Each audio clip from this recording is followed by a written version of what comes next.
मैं आप मीडिया के साथियों का बहुत धन्यवाद करता हूं कि आज भिवंडी शहर के एक अहम मसले पर आपसे बातचीत कर रहा हूं और आपके माध्यम से भिवंडी शहर के तमाम उन पेरेंट्स को मुखातिब हूं जिनको मैसेज के ज़रिए, फ़ोन के ज़रिए स्कूल से ये मैसेज आ रहा है कि आप फ़ीस जमा करिए।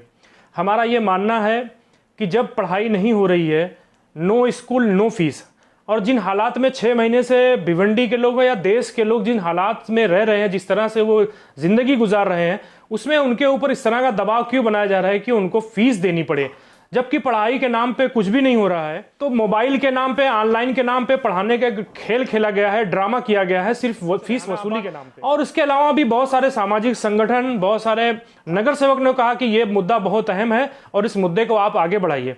मैंने इस मामले में हमारे जो शिक्षा मंत्री है उनको भी मैंने ट्वीट करके माध्यम से उनको जानकारी दी थी कि भिवंडी में इस तरह क्या हो रहा है। उन्होंने उसका नोटिस भी लिया है। आज वो औरंगाबाद में थी तो हमने अपने वहाँ के जिला अध्यक्ष को बोला था कि आप उनसे सवाल करो इस मुद्दे पर। तो उनसे सवाल किया गया कि फीस इस तरह मांगी जा रही है। उन्होंने कहा कि हमने बाकायदा GR निकाला है कि किसी भी को भी फीस के लिए परेशान नहीं किया जाएगा। लेकिन सवाल वहां पे आया था कि बात परेशान करने की नहीं है, लोगों के पास पैसे ही नहीं है कि लोग फीस कहां से देंगे।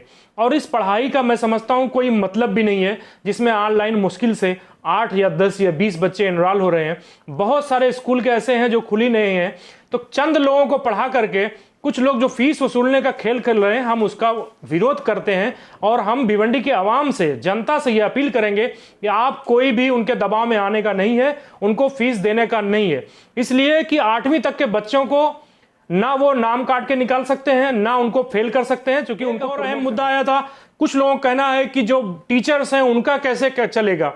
तो मेरा ये कहना है कि स्कूल बहुत सारे ऐसे 95% स्कूल ऐसे हैं जिन्होंने खूब पैसे कमाए हैं, उनके पास बजट भी है। तो क्या वो अपने स्टाफ की 3 महीने 4 महीने की तनख्वाह अपने पास से नहीं दे सकते हैं? वो बच्चों के पेरेंट्स से लेकर के देंगे।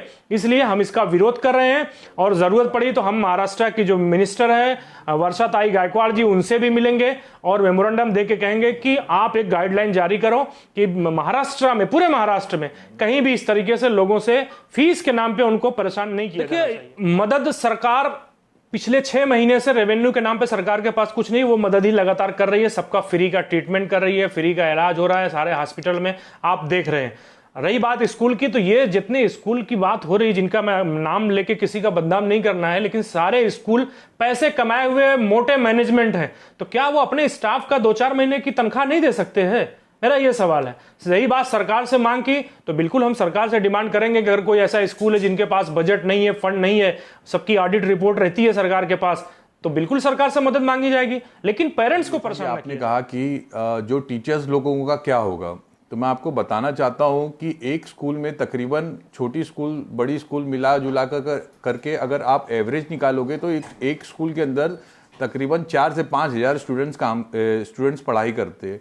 आप और जो स्टाफ होता है वो 30, 40, 50 लोगों का स्टाफ होता है। तो क्या आप उनकी पगार देने के लिए आप 6000 स्टूडेंट्स लोगों का जो स्कूल में पढ़ते हैं उन सबसे आप पैसा लोगे कि आप स्टाफ की रही बात। दूसरी एक चीज़, पुरानी जितनी भी स्कूलें हैं वो लोग बिना डोनेशन के तो आपको बच्चों को स्कूल के अंदर एडमिशन नहीं देते। तो आज उन लोग का जो 20 साल पुरानी स्कूल है, 10 साल पुरानी है, 8 साल पुरानी स्कूल है, उन लोगों के पास 3-4 महीने का ये लोग अपने स्टाफ को पैसा नहीं दे सकते। इतना तबाह व बर्बाद हो गई है स्कूल कि इन लोग अपना 4 महीने का स्टाफ का पैसा नहीं दे सकते। जो इन लोगों ने इतने सारे 6-6 हज़ार स्टूडेंट जो इनके पास पढ़ रहे हैं, सबसे इन लोगों ने डोनेशन लिया गया है। आज मैंने अभी कुछ दिन पहले मैंने स्कूल की बुक्स देखा। ये बहुत ही इंपॉर्टेंट चीज़ है कि भिवंडी की जो जनता है, भिवंडी के अंदर बहुत माइनॉरिटी का शहर है, लूम का शहर है। लोग लूम के ऊपर ही सारी चीज़ें सब लोग कमाते धमाते हैं। लूम सब लॉकडाउन होने की वजह से सारी चीज़ें बंद थी।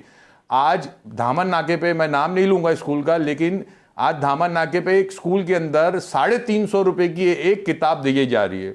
सिर्फ एक किताब का रेट 350 रुपया है, वो भी MRP बुक्स का नहीं था। उन्होंने MRP का स्टिकर अपने हाथ से चिपका करके उसके ऊपर 350 रुपया दिख दिया। तो एक बुक का बता रहा हूँ, तो ऐसी कई बुक होंगी जो धामन नाके पे। तो वो स्कूल को भी मैं कहना चाहता हूं कि आप लोग सुधर जाओ। ये काला बाजारी जो आप लोग बुक्स के नाम पे जो कर रहे हो, वो बुक्स के नाम पे काला बाजारी ना करते हुए जो जेन्युइन तरीका है, जो एमआरपी जो कंपनी से आती है, वो कंपनी के एमआरपी पे आप लोगों को बुक्स बेचना चाहिए। लॉकडाउन के समय में पेरेंट्स लोगों को लूटने का काम नहीं करना चाहिए। एक माँ है, अगर वो माँ के अगर 3 बच्चे हैं, अब इन लोग ऑनलाइन बैठाने का काम करते हैं, अब वो माँ को 3 मोबाइल लेना पड़ेगा, एंड्रॉइड फोन, 10-10 हजार रुपए का फोन लेगा। तो ये स्कूल का मैनेजमेंट इनको ला करके वो फोन देने वाला है। 10 हजार रुपए का जो फोन लेंगे तो ये स्कूल का मैनेजमेंट उनको फोन प्रोवाइड करके देगा कि इनको खरीदना। ऑनलाइन पढ़ाई की जो स्कूल में बोला गया कि ऑनलाइन बच्चों को पढ़ाएंगे, मैं कहती हूँ जिससे घर में 4 बच्चे 5 बच्चे, एक माँ बच्चों को तैयार करके स्कूल भेज देती थी, उसका होमवर्क करने में ही इतना वो हो जाता, तो पढ़ाई बच्चे क्या करेंगे? ये सरासर गलत है। ये सिर्फ वसूली करने, फीस वसूली करने का ये तरीका है, ये बहुत गलत चीज़ है। और जो गलत तरीके से वसूली करने का ये जो लगाए हैं, इसको हम लोग बर्दाश्त नहीं करेंगे, इसलिए हम लोग इसकी लड़ाई लड़ेंगे। जैसे कि गवर्नमेंट का जो GR आया है, उसके मुताबिक जो स्कूल के बाद जो फंड रिजर्व होते हैं, अभी आप एक छोटा सा कैलकुलेशन बताऊंगा मैं। एक स्कूल में अगर 2500 बच्चे पढ़ते हैं और एक बच्चे की एवरेज फीस बोल रहा हूँ 500 रुपीज़ है पर मंथ, तो आप कैलकुलेशन कर लो कितने फीस हुई महीने की। 12.5 लाख रुपया उनको फीस आ रही है एक महीने की। साल की हो गई कितनी? 1.5 करोड़ रुपया। तो वो जो फंड होता है, पैसा जो आता है, उसमें से ये तो पूरा तो यूटिलाइज हो जाता है साल भर में। जो सैलरी और जो एक्सपेंसेस होते हैं, अगर मैं बोलता हूँ रेंट भी हो रहा है, जहाँ तक अभी जो हम लोग को मालूम है, भिवंडी में जितनी स्कूल है उसमें से मुश्किल से 4 या 5 स्कूल होंगी जो रेंट पे चलती है, जिनकी प्रेमिसेस रेंट पे है। वरना अल्हम्दुलिल्लाह सारी स्कूलें इतनी कैपेबल है कि उनकी खुद की प्रॉपर्टीज़ है, खुद का ग्राउंड सब कुछ है।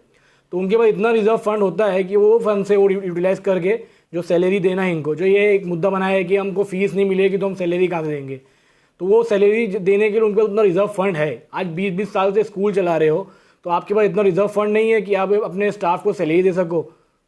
अगर आप देखा जाए तो एक गवर्नमेंट का GR भी है कि PTA मेंबर्स जो होते हैं वो ये चीज़ पे बात करके जो रिजर्व फंड है वो रिजर्व फंड को यूटिलाइज कर सके ये चीज़ के लिए। एक बार फिर आप सब के माध्यम से भिवंडी के आवाम से, भिवंडी के पेरेंट्स से यही कहना चाहता हूं कि आप स्कूल के दबाव में बिल्कुल आने का नहीं है और आप बिल्कुल फीस जमा नहीं करेंगे।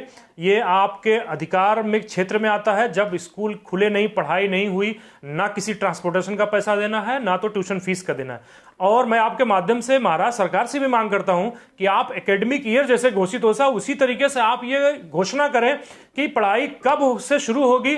6 महीना बाद से ही शुरू किया है और 6 महीने में ही सेमेस्टर वाइज करके या पूरे सिलेबस को 6 महीने में खत्म करके बच्चों को प्रमोट करेगा। क्योंकि अभी भी ये फाइनल नहीं है कि कब तक ये अनलॉक चलेगा और कब से बच्चों को स्कूल भेजना है। इसलिए मैं चाहता हूं कि 6 महीने तक अक्टूबर के बाद से एक सेशन शुरू करेंगे और वहीं से पढ़ाई शुरू होगी। धन्यवाद।